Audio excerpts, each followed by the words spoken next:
Assalamualaikum warahmatullahi wabarakatuh. Perkenalkan, nama saya Rafli Budi Prasetyo dengan NIM 030 akan menjelaskan materi tentang peraturan dan tata kelola K3. Peraturan dan tata kelola K3 masuk ke dalam UU nomor 1 tahun 1970,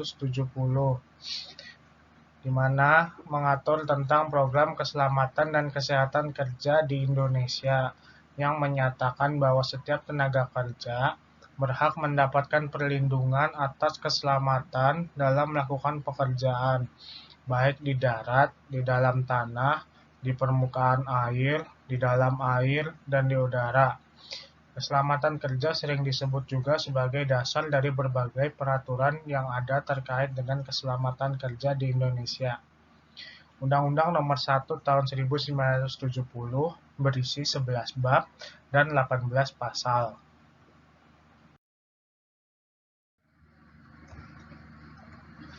Dasar hukum menurut UU Nomor 1 Tahun 1970. Yang pertama, pasal 5, pasal 20, dan pasal 27 Undang-Undang Dasar 1945. Yang kedua, pasal 9 dan 10 Undang-Undang Nomor 14 Tahun 1969 tentang ketentuan-ketentuan pokok mengenai tenaga kerja. Ruang lingkup menurut UU Nomor 1 Tahun 1970. Yang pertama, dibuat, dicoba, dipakai, atau dipergunakan mesin, pesawat, alat, perkakas, peralatan, atau instalasi yang berbahaya, atau dapat menimbulkan kecelakaan, kebakaran, atau peledakan. Yang kedua, dikerjakan bongkar muat barang, muatan di kapal, perahu, dermaga, dok, stasiun, atau gedung. Syarat-syarat menurut UU Nomor 1 Tahun 1970. Yang pertama, mencegah dan mengurangi kecelakaan. Kedua, mencegah, mengurangi, dan memadamkan kebakaran. Dan yang ketiga, mencegah dan mengurangi bahaya peledakan. Pengawasan K3 menurut UU Nomor 1 Tahun 1970. Yang pertama, pengurus diwajibkan memeriksakan kesehatan badan, kondisi mental, dan kemampuan fisik dari tenaga kerja yang akan diterimanya maupun akan dipindahkan. Kedua, pengurus diwajibkan memeriksakan semua tenaga kerja yang berada di bawah pimpinannya secara berkala pada dokter. Ketiga, norma mengenai pengujian keselamatan diterapkan dengan peraturan perundangan.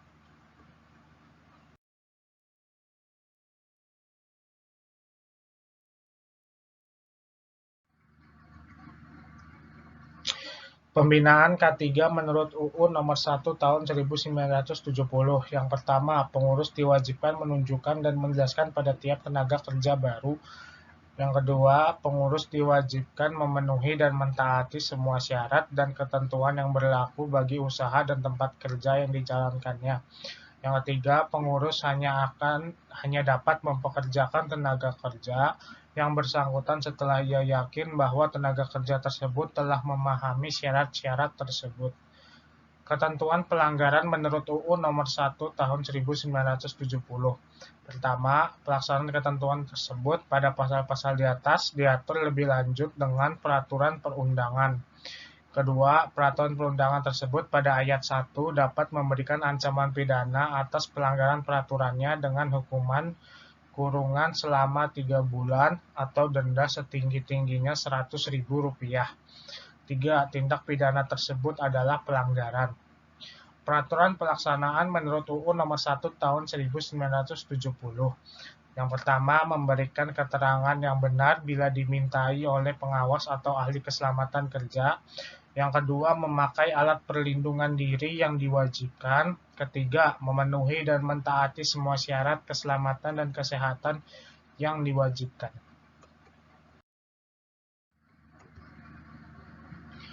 Tujuan dari K3 yang pertama, agar setiap pegawai mendapat jaminan keselamatan dan kesehatan kerja baik secara fisik, sosial, dan psikologis.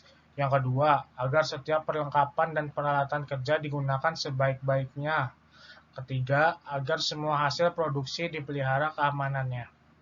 Pengertian ketiga adalah upaya untuk meningkatkan dan mempertahankan kesehatan fisik, mental, dan sosial pada tingkat tertinggi untuk jenis pekerjaan, mencegah masalah kesehatan akibat pekerjaan, dan melindungi pekerja dari resiko kerja. Prinsip dasar pencegahan kecelakaan. Yang pertama, standarisasi, yaitu penetapan standar-standar resmi, setengah resmi atau tak resmi mengenai konstruksi yang memenuhi syarat-syarat keselamatan umum atau alat-alat pelindung diri. Kedua, pengawasan, yaitu pengawasan tentang dipatuhinya ketentuan-ketentuan perundang-undangan yang diwajibkan. Ketiga, riset medis yang meliputi penelitian tentang efek-efek fisiologis dan patologis, faktor lingkungan dan teknologis, dan keadaan-keadaan fisik yang mengakibatkan kecelakaan kerja.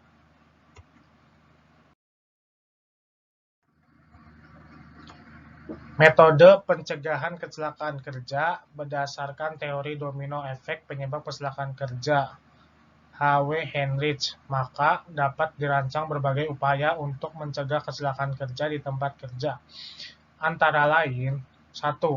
Upaya pencegahan kecelakaan kerja melalui pengendalian bahaya di tempat kerja. Kedua, upaya pencegahan kecelakaan kerja melalui pembinaan dan pengawasan. Ketiga, upaya pencegahan kecelakaan kerja melalui sistem manajemen.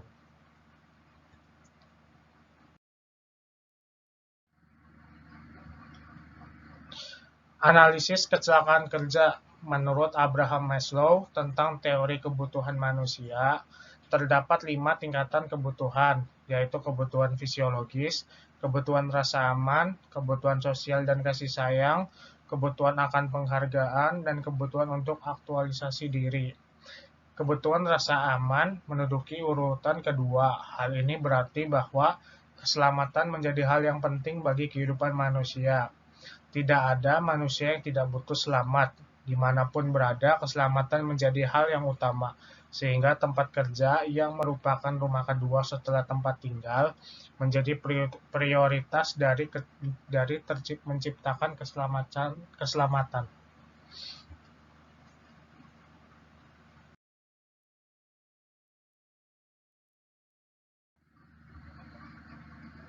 Kebijakan K3 dalam klausul 4.2 Standar OHSAS 18001/2 2007 terdapat beberapa persyaratan mengenai kebijakan K3, antara lain 1. Sesuai dengan lingkungan dan besar resiko K3. 2. Terdapat kerangka kerja untuk menyusun dan meninjau sasaran atau target atau tujuan K3. 3. Ditinjau secara berkala untuk menjamin pemenuhan dan kesesuaian terhadap aktivitas. Perencanaan K3. Perencanaan K3 harus memenuhi terhadap kebijakan yang diterapkan yang memuat tujuan, sasaran, dan indikator kerja. Untuk hal tersebut harus ditentukan oleh isu pokok perusahaan dalam identifikasi bahaya, yaitu 1. Frekuensi dan tingkat keparahan kecelakaan kerja. 2. Kecelakaan lalu lintas. 3. Kebakaran dan peledakan. 4. Keselamatan produk atau produk safety. 5. Keselamatan kontraktor. 6. Emisi dan pencemaran udara. 7. Limbah industri.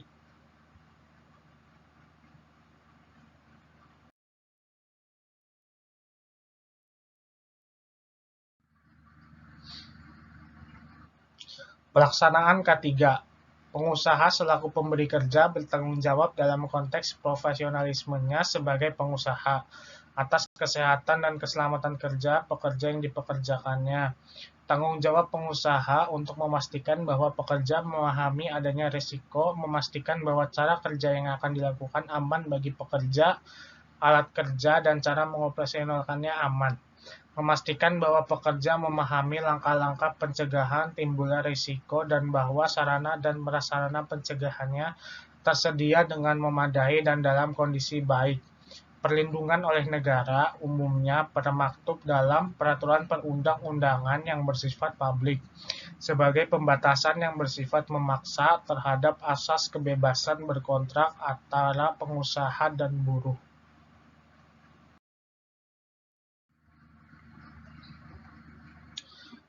Perbaikan K3. Secara kuantitatif, HSE Officer dapat menganalogikan pemenuhan dari keseluruhan total pasal atau ayat yang harus dipenuhi dari seluruh jenis dengan menafsirkan pemenuhan peraturan per pasal atau ayat dengan hasil akhir dari evaluasi ini dapat memberikan kita gambaran besar yang dihadapi perusahaan antara standar pemenuhan yang diminta dengan fakta penerapan yang sudah berjalan tinggi dan ketelitian untuk menganalisis persyaratan pasal demi pasal bahkan ayat dari tiap peraturan perundang-undangan.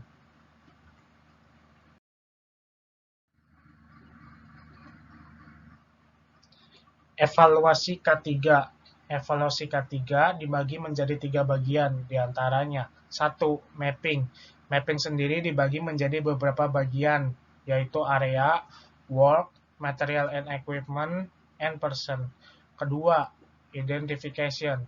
Mengidentifikasi jenis peraturan perundangan negara. Yang ketiga, listing. Tahapan ini dapat dilakukan sejalan ketika melakukan identifikasi peraturan.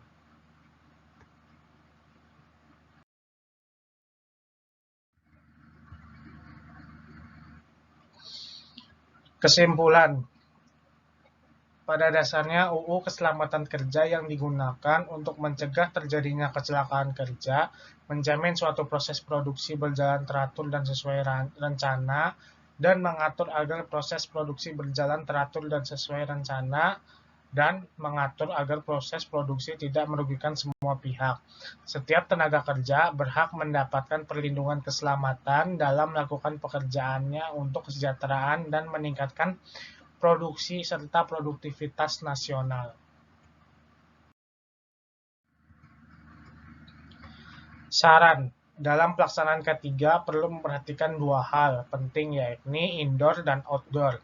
Baik perhatian terhadap konstruksi gedung beserta perlengkapannya dan operasionalisasinya, terhadap bahaya kebakaran serta kode pelaksanaannya maupun terhadap jaringan elektrik dan komunikasi, kualitas udara, kualitas pencahayaan, kebisingan, display unit, hygiene dan sanitasi, psikososial, pemeliharaan maupun aspek lain mengenai komputer. Hal di atas tidak hanya meningkatkan dari sisi kesehatan maupun sisi keselamatan karyawan atau pekerja dalam melakukan pekerjaan di tempat kerjanya. Harapannya, rekomendasi ini dapat dijadikan sebagai acuan ataupun perbandingan dalam rangka meningkatkan pelaksanaan K3 khususnya di perkantoran.